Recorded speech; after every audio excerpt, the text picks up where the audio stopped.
அனைவருக்கும் வணக்கம். நான் உங்கள் ஜோதிடர் MGK. நண்பர்களே, நாளை நமக்கு CSK match, Sunday, super Sunday, அது இல்லாமல் தமிழ் புத்தாண்டு, எல்லாத்துக்கும் ஒரு ட்ரீட் மாதிரி பெரிய மேட்ச் வரப்போகுது மும்பை இந்தியன்ஸ் கூட. ஆனால் மும்பை இந்தியன்ஸ் கூட வான்கடையில் பார்க்கும்போதே பெரிய ரெக்கார்ட் நமக்கு இருக்காத மாதிரி தான் இருக்கும். ஏன்னா எப்போவுமே இதுக்கு முன்னாடி ஐபிஎல் தொடக்கமே இந்த ரெண்டு டீம் தான் அப்படி ஆடுவாங்க. ஸோ ரொம்ப இதாக ஆரம்பிப்பாங்க.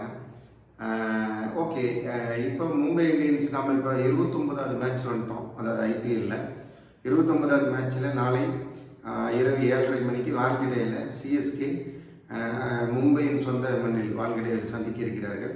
அந்த மேட்சை பற்றின டீட்டெயில்ஸ்குள்ளே போகலாம். வழக்கம் போல் நமக்கு என்ன ரெண்டு டீமும் பற்றி பெருசாக நான் டெக்னிக்கலாக சொல்கிறதே கிடையாது. ஸ்ட்ரெயிட்டாகவே ஜோதிடத்துக்குள்ளே போயிடுவோம்.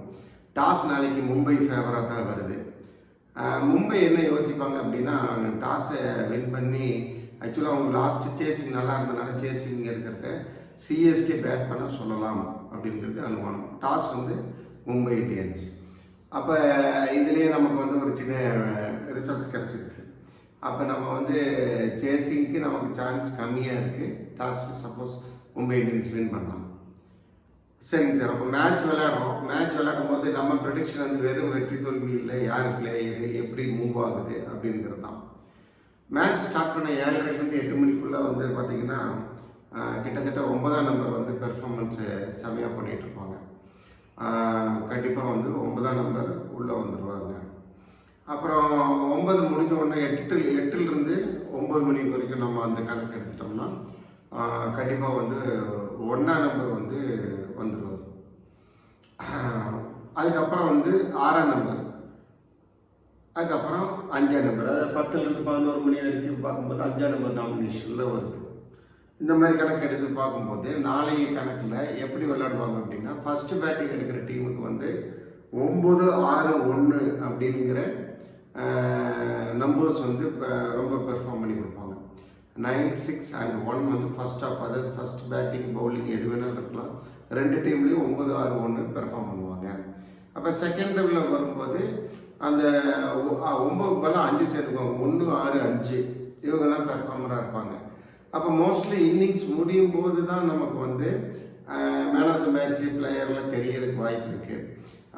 5 விட 6 ஸ்ட்ராங்காக தெரியுது. ஸோ நம்பர் 6 நாளைக்கு டோட்டலாக நல்லா பெர்ஃபார்ம் பண்ணுவாங்க எய்த டீம் அப்படிங்கிறது நம்ம ப்ரொடிக்ஷனாக இருக்குது. பார்க்கலாம். நம்பர் 6 செகண்ட் ஹாஃபில் ஸோ நம்பர் 1-6-5, ஃபர்ஸ்ட் ஹாஃபில் 9-6-5 பெர்ஃபார்ம் பண்ணுறாங்க. இதுதான் நாளைக்கு மேட்ச்சில் பிளேயர்ஸ் டீட்டெயில் தான் இருக்குது. அடுத்தது பார்க்கும்போது வழக்கம் போல் மேட்சோடைய ரிசல்ட்டு. மேட்ச் ரிசல்ட் ரொம்ப டஃப்பாக இருக்கும். ஏன்னா ரெண்டு பேர்த்துக்குமே ஈக்குவல் சான்ஸ். எங்கேயோ ஒரு பக்கம் மும்பை இந்தியன்ஸ் தனது வாய்ப்பை தவற விடுற மாதிரி தான் பார்க்குறோம். மும்பை இந்தியன்ஸுக்கு அப்பர் ஹேண்ட் இருக்குது.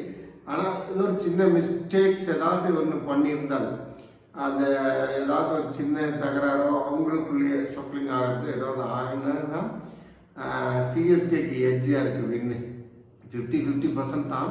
பட் ப்ராபப்ளி அந்த டஃப் ஃபைட் எல்லாம் ஏதாவது இருந்து இந்த லாஸ்ட் பால் வரைக்கும், லாஸ்ட் ஓவர் வரைக்கும் போனால் luck in favour of CSK. நாளை தமிழ் புத்தாண்டுக்கு நமது தல தோனி நம்மளை அனைவரையும் சிஎஸ்கே வெற்றி பெற வைப்பார் என்பதில், அதாவது இப்போ ருத்ராஜ் தான் நம்ம என்ன தல தோனி அப்படி சொல்கிறோம்னா, ருத்ராஜ் இப்போ பேக்கப்பில் இருக்கார். அடுத்த வருஷம் ருத்ராஜ் தனியாக இருப்பார்.